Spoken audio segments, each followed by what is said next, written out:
하니라. 네, 5월 가정의 달입니다.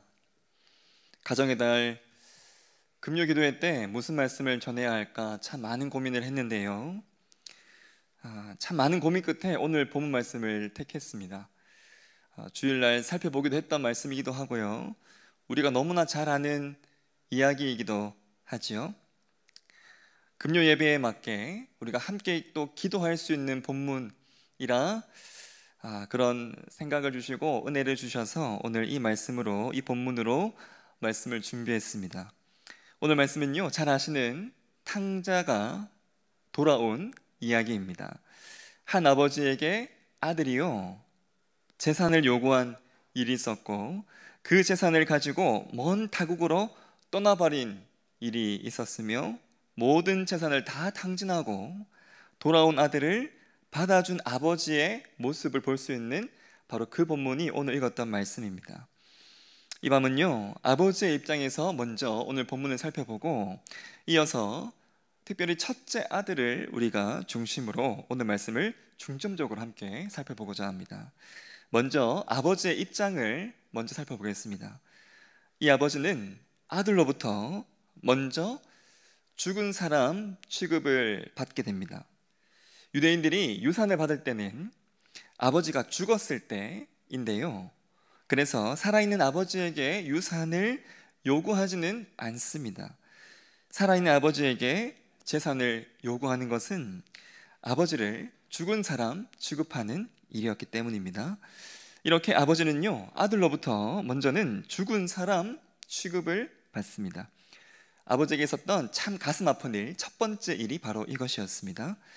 이것도 모자라서요, 이 일로 인해서 아버지는 주변 사람들로부터 철저히 부끄러운 아버지가 되었습니다. 유산을 받은 이 아들이요, 바로 이어서 했던 일이 아버지를 두고, 자기가 속했던 그 땅을 두고요, 아주 멀리 떠나버리는 일이었습니다. 유대인들은 자신이 속한 땅을 두고 멀리 떠나서는 안 되는 민족이었습니다. 그런데 이 작은 아들은요, 그 땅을 두고, 심지어는 살아있는 아버지를 두고 그 땅을 떠났죠. 오늘 본 말씀 13절을 보면 이 둘째 아들이 떠나가는 모습을요, 첫 번째는 그 후 며칠이 안 돼요 라는 표현으로 말하고 있고, 그리고 먼 나라에 가라는 표현으로 이 둘째 아들이 어떻게 떠나갔는지를, 그 정황을 자세하게 예수님이 비유로 우리에게 말씀해 주시고 계십니다. 이 모습은, 즉 그 후 며칠이 안 돼서 먼 나라에 가버리는 이러한 모습은요, 주변 유대인들에게 손가락질 받으며 비난받기에 충분한 모습이었습니다. 그 당사자뿐만 아니라 동시에 가족들을 비롯해서요, 남겨진 자들에게 굉장한 수치를 안기는 모습이었습니다. 특별히 이러한 아들을 둔 아버지, 그 아버지는 그 마을에서 도저히 얼굴을 둘 수 없는 일이기도 하였습니다. 지금 이 아버지가 겪고 있는 일, 아들에게서는요, 죽은 아버지 취급을 받고 있고, 그리고 주변 이웃으로부터는 가장 부끄러운, 그리고 수치스러운 아버지 취급을 받고 있습니다. 여러분, 이 일은요, 아버지로서는 가장 비참한 자리, 가장 수치스러운 자리에 앉는 일이었습니다. 특별히 유대인으로서는 그 땅을 떠나서는 안 되고 살아있는 아버지에게 유산을 요구하면 안 되는 그러한 유대인으로서는요, 더욱 치욕스러운 그러한 자리에 아버지가 앉게 된 것이죠. 그런데요, 여러분 잘 아시는 것처럼 이러한 수치와 부끄러움을 안겨준 그 아들을 향해서 아버지가 보인 모습은 그 아들을 기다리는 일이었습니다. 그것도요, 매일 그 아들을 기다리는 것이었죠. 나중에 이 아들이 다 뉘우치고 돌아올 때, 아직 거리가 먼데 아들을 보고요, 그 아들에게도 달려가는 아버지의 모습을 우리가 볼 수 있는데, 이 일이 가능하기 위해서는 매일 아들이 올 곳을 계속해서 바라보고 서 있어야만 가능한 모습이었습니다. 떠나버린 아들을 향한 아버지의 모습이 바로 이러했던 것이죠. 그런데 여러분, 참 이러한 아버지의 모습을 우리가 보기에는요, 너무나 감동스럽죠? 참 인상 깊습니다. 어떻게 아버지가 그렇게 하실까? 우리의 모습, 우리의 눈으로 보기에는 참 인상 깊고 참 집중할 만한 모습이지만 그 모습을, 즉 아들을 기다리는 그 아버지의 모습을 유대인들인 이웃들이 어떤 눈으로 보았을까요? 자신을 죽은 사람 취급하고 자신을 버리고 떠나버린 그 아들을 기다리고 서 있는 그 아버지의 모습은 사람들로부터요, 이전보다 더한 손가락질을 받기에 충분한 모습이었습니다. 주변에서 뭐라 수군거렸을까요? 아들이 아버지를 죽은 사람 취급하더니 저 아버지가 드디어 정신이 나간 것 아닐까? 어떻게 그 망나니 같은 아들을 저렇게 저런 모습으로 기다릴 수가 있나 하는 말 많았을 겁니다. 아들 때문에 이렇게 공개적으로 조롱거리가 되고 손가락질 받기에 그러한 자리가 이 아버지가 아들을 위해서 서 있었던 바로 그 자리였던 것이죠. 그러함에도요, 그곳에 아버지는 매일 있었습니다. 매일 딛고 섰던 그곳, 차마 얼굴을 들 수 없는, 아버지로서는 지나가는 사람들 앞에 차마 얼굴도 들 수 없는 그러한 그곳, 이웃들 앞에 가장 부끄러운 그 자리에 아버지가 매일 서신 것이죠. 이것이 모든 것을 다 잃어버린 아버지의 모습이었습니다. 이러한 모습 때문에 매일매일 이 아버지가 있었던 바로 그곳은 분명히 맨들맨들한 그런 자국이 생겼을 거예요. 우리가 계속 만지는 곳, 계속 발걸음하는 것이 계속적으로 이루어지면 맨들맨들하고 흔적이 남게 되죠. 그곳이 큰 바위라 할지라도 수많은 걸음이 왔다 갔다 하면 그곳에 흔적이 남기 마련입니다. 아버지의 이 모습으로 생겨난 그 흔적들, 그 자국들, 그 맨들맨들해진 그 자리는요, 아버지의 모습이 어떠했는지를 아주 잘 보여주는 흔적과도 같습니다. 여러분, 나중에 뉘우친 이 둘째 아들이 탕자가요, 나중에 이 아버지의 이 자리, 그 모습을 보았을 때 어떤 생각을 했을까요? 그 누구도 자신을 위해서 보여줄 수 없는 그러한 모습으로 오매불망 자신을 기다렸던 그 아버지의 모습에 얼마나 죄송스러웠겠습니까? 그런데 그 일이 있기 전 이 둘째 아들은 아버지의 이러한 모습을 까맣게 모른 채요, 재산을 허랑방탕하게 허비합니다. 가진 것을 다 잃어버리고요, 심지어는 이방인의 종이 되어요. 이것은 유대인으로서 굉장히 수치스러운 일이었습니다. 더 나아가서 굉장히 부정하게 여기는 돼지를 돌보고 먹이는 일까지 하죠. 이것은요, 유대인으로서는 더 이상 더 내려갈 수 없는 곳까지 내려간 상황을 보여줍니다. 유대인으로서 가장 수치스러운 그러한 자리에 이 아들이 앉게 된 것이죠. 그곳에서 비로소 이 아들은 아버지를 떠올립니다. 그리고 아버지에게로 드디어 발걸음을 향하게 되죠. 가장 수치스러웠던 그 자리에서요, 아버지를 향해서 드디어 나아가게 된 것입니다. 바로 이 둘째 아들이 아버지로 하여금 앉게 했던 그 수치의 자리에 이제 이 둘째 아들이 그 스스로가 그 자리에 앉게 되었고, 그 자리에서 이제 드디어 아버지를 생각하고 아버지께로 나아간 것이죠. 여러분, 여기까지가 아버지를 중심으로 본 오늘 본문 말씀의 모습들입니다. 이제부터는 이러한 아버지 곁을 지켰던 첫째 아들을 중심으로 본문을 살펴볼 텐데요, 그동안 여러분, 이러한 아버지의 모습이 어떠했는지를 가장 잘 알았던, 가장 잘 보았던 자가 바로 이 첫째 아들입니다. 이 첫째 아들은요, 아버지의 모습이 어떠했는지를 모를 수가 없어요. 떠난 아들을 향한 아버지의 그 마음이 어땠는지, 그리고 떠난 아들을 향한 아버지의 모습이 어떠했는지를 가장 잘 알고요, 가장 확실하게 느꼈던 자가 바로 이 첫째 아들입니다. 그렇다면 이 첫째 아들 어떻게 해야 할까요? 그러한 아버지 곁에 있는 자로서 어떤 모습을 보이는 것이 마땅할까요? 동생을 찾기 위해서 나서야 하죠. 하다못해 직접 자기가 나서지 못하면 사람이라도 대신 보내야 할 것입니다. 이것마저 안 되면 수소문이라도 해서 동생이 어디 있는지는 파악하고 있어야 하겠죠. 하지만 이 첫째 아들은 동생을 찾기 위해서 조금도 움직이지 않습니다. 아버지는 애가 타고 있는데 말이죠. 그러다가 이 둘째 아들이 아버지께로 돌아옵니다. 죽어 돌아올 줄 알았던 이 아들이 살아서 돌아온 것, 바로 그 사실, 아버지가 너무나 뛸 듯이 기뻐하셨고요. 일을 마치고 돌아오는 이 첫째 아들, 그의 귀에 시끌벅적한 소리가 들릴 정도로 기쁜 잔치를 아버지가 벌이고 있었습니다. 아버지가 얼마나 기쁜지를 소리만 들어도요, 눈으로 보지 않고 소리만 들어도 다 느낄 수 있을 정도로 굉장한 아버지의 기쁨이 있음을 알 수 있는 상황이었습니다.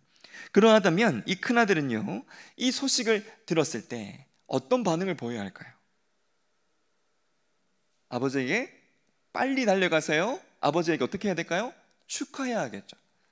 아버지 드디어 아들이 돌아왔군요. 아버지 드디어 동생이 돌아왔군요. 아무것도 안 했어도요, 적어도 이건 해야 됩니다. 적어도 아버지를 축하는 해야 되겠죠.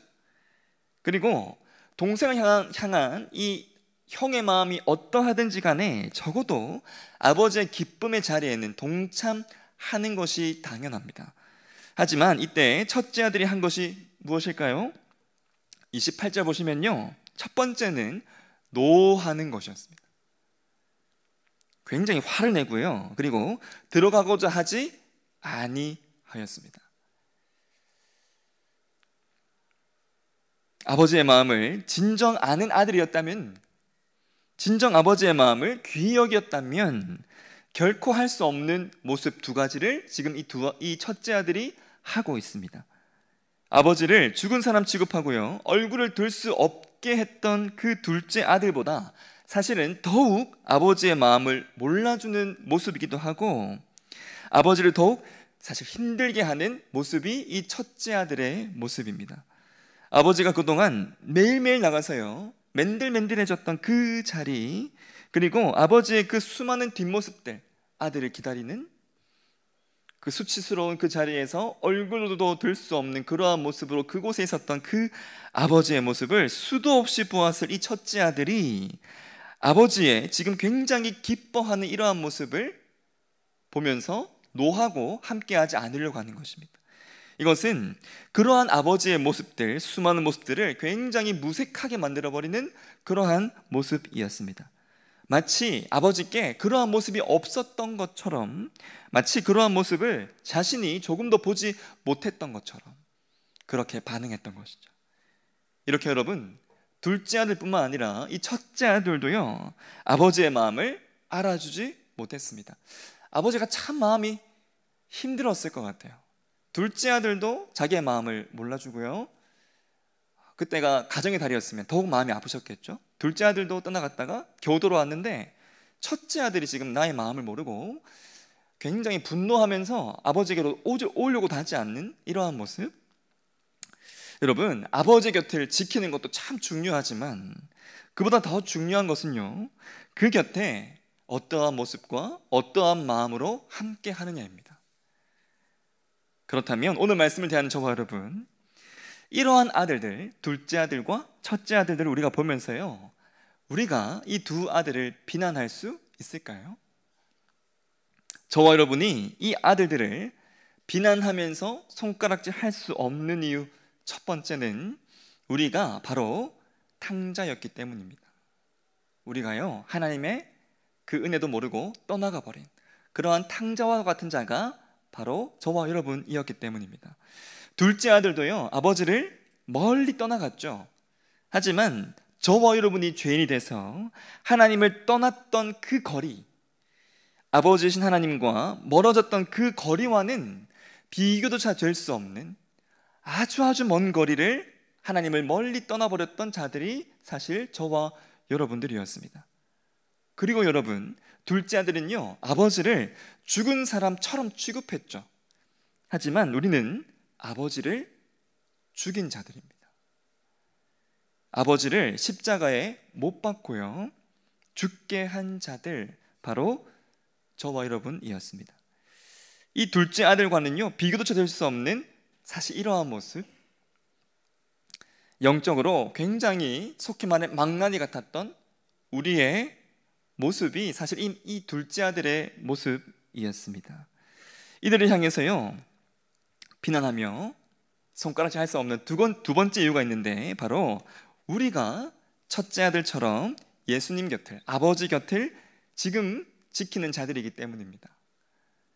먼저 은혜 받은 자가 되어서요, 아버지 곁을 지키는 저와 여러분, 바로 이 첫째 아들과 같은 이러한 자들인데요, 잃어버렸다가 다시 찾은 영혼들, 그 영혼들을 우리가 대할 때 나의 모습 중에 이 아버지의 모습처럼 이러한 사랑이 없다면 오늘 본문 말씀 나오는 이 첫째 아들과 사실은 다름없는 모습으로 예수님 곁을 지킨 것입니다. 잃어버렸다가 다시 찾은 영혼을 향해서요, 참 기쁨으로 뛸 듯이 기뻐하며 그를 반기지 않는 이러한 모습이 내 모습이라면 첫째 아들과 조금도 다름없는 모습인 것이죠. 여러분, 이 두 가지 모습, 둘째 아들과 첫째 아들의 이러한 모습에서 자유할 수 있는 사람이 얼마나 되겠습니까? 이러한 모습들, 참 부끄러운 모습인데요, 이러한 모습들로 예수님 곁을 지키지 않기 위해서, 예수님 곁을 우리가 진정 자녀된 자로서 우리가 그 곁을 지키기 위해서 우리가 해야 될 것이 두 가지가 있는데요, 첫 번째는요, 십자가를 바라보는 일입니다. 저와 여러분의 아버지 예수님께서 우리를 구원하시기 위해 머무르셨던 바로 그곳, 가장 수치의 자리, 가장 수치의 궁극의 자리, 그 수치의 모습으로 예수님께서 머무신 곳이 이 십자가이기 때문입니다. 우리 아버지 예수님의 발걸음이 머무르셨던 바로 그곳, 피를 흘리면서 우리를 구원하기 위해 머무셨던 바로 그것이 십자가입니다. 그 십자가를 볼 때마다 나를 향한 그 사랑, 그리고 그 위에서 끊임없이 바라보셨던 한 영혼, 내 곁에 있는 주께로 돌아와야 하는 그 영혼을 향해서 예수님이 십자가 위에서 어떠한 눈으로 바라보셨는지를 내가 볼 수 있는 바로 그 일, 그 영혼을 위해서요, 피를 흘리시며 머무셨던 바로 그 자리, 십자가를 내가 보는 것, 이것이 아버지를 사랑하는 자들의 모습과 마음이어야 합니다. 나를 향한 아버지의 마음을 볼 수 있고요, 그리고 내 이웃을 향한 아버지의 그 마음을 내가 볼 수 있는 그 십자가를 내가 바라보는 것, 이것이 우리가 해야 할 첫 번째 일입니다. 두 번째는요, 어떠한 상황에서도 아버지의 마음을 품는 것입니다. 하나님의 이 마음을 품는 일이 사람들 앞에 종종 때로는 참 부끄럽고 수치스러운 일이 될 수도 있습니다. 하지만 우리를 위해 하나님 아버지의 그 마음을 품고요, 가장 큰 수치의 자리에 올라가신 그 예수님을 우리가 생각해야 하는 것이죠. 모두가 손가락질할 수 있는 그 자리조차도요, 하나님을 위한 자리라면 기꺼이 부끄러움까지 감내하는 것, 이것이 우리가 해야 할 두 번째입니다. 그런데 여러분, 바로 이 두 가지의 모습, 참 하나님의 곁, 아버지의 마음을 알고요, 그 곁에 참 합당한 모습으로 있기 위해 바로 필요한 바로 이 두 가지의 모습, 십자가를 기억하고 아버지의 마음을 어떠한 상황에서도 붙들고 있는 그 마음을 보는 바로 이러한 모습을 온전하게, 완전하게 보이신 분이 아들이 계신데 누구실까요? 예수님이십니다. 아버지 하나님의 그 마음을요, 십자가 위에서조차도 끝까지 보셨던 바로 그분이 예수님이셨습니다. 십자가에 달린 그 아들을 향해서요, 철저하게 침묵하심으로 택한 백성을 구원하고자 하시는 하나님의 그 굉장한 선포를, 전 우주를 향해 가장 큰 소리로 선포하신 하나님의 그 사랑의 선포의 그 마음을, 그 모습을 십자가 위에서 끊임없이 끝까지 보셨던 분이 바로 우리의 아버지이신 예수님이십니다.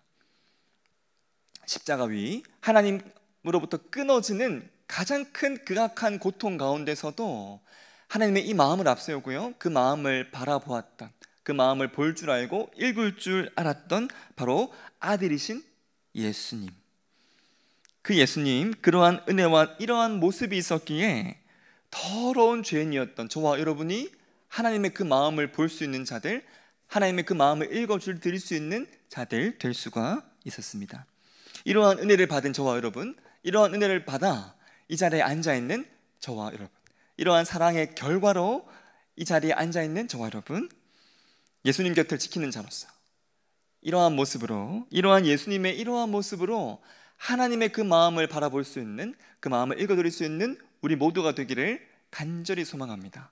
둘째 아들을 가장 사랑하는 마음으로 기다리셨던 그러한 모습, 그러한 그 수치의 자리에서 나를 끊임없이 기다리셨던 예수님의 그 모습, 나를 바라보실 때 나를 저주하지 않으시고 나를 위해 참 사랑의 모습으로 나를 회복시켜 주셨던 그러한 그 모습으로 내가 다른 영혼을 볼 수 있는, 그것을 너무너무 원하시는 하나님의 그 마음을요, 우리가 끊임없이 바라보고 그러한 모습으로 영혼을 향해서 우리가 나아갈 수 있는 자들 될 때 진정 하나님 곁에 합당한, 가장 어울리는 자녀들 될 수 있을 것입니다. 이러한 모습에 참 어울리지 않는, 참 방해되는 나의 모습들이 있죠. 나의 생각들이 분명히 있을 겁니다. 이러한 생각을 방해하는 것들, 수많은 유혹들이 반드시 있을 거예요. 하지만 그러한 것을 철저하게 우리가 쳐낼 때 그러한 자에게 하나님께서 그것과 비교도 될 수 없는 수많은 복들로 충만히 채워주실 것입니다. 진정한 자녀됨의 은혜, 진정한 하나님과 하나됨의 은혜, 나를 어떠한 눈으로 바라보셨는지 그 예수님을 매일매일 바라볼 수 있고 예수님을 매일매일 만날 수 있는 그 은혜를 누리게 하실 것입니다. 이러한 은혜로, 이러한 온전한 회복함으로, 이러한 모습으로 살아가는 저와 여러분의 삶이 되시기를 간절히 소망합니다. 함께 말씀 기억하면서요, 우리 찬양할 텐데, 주님 나를 택하사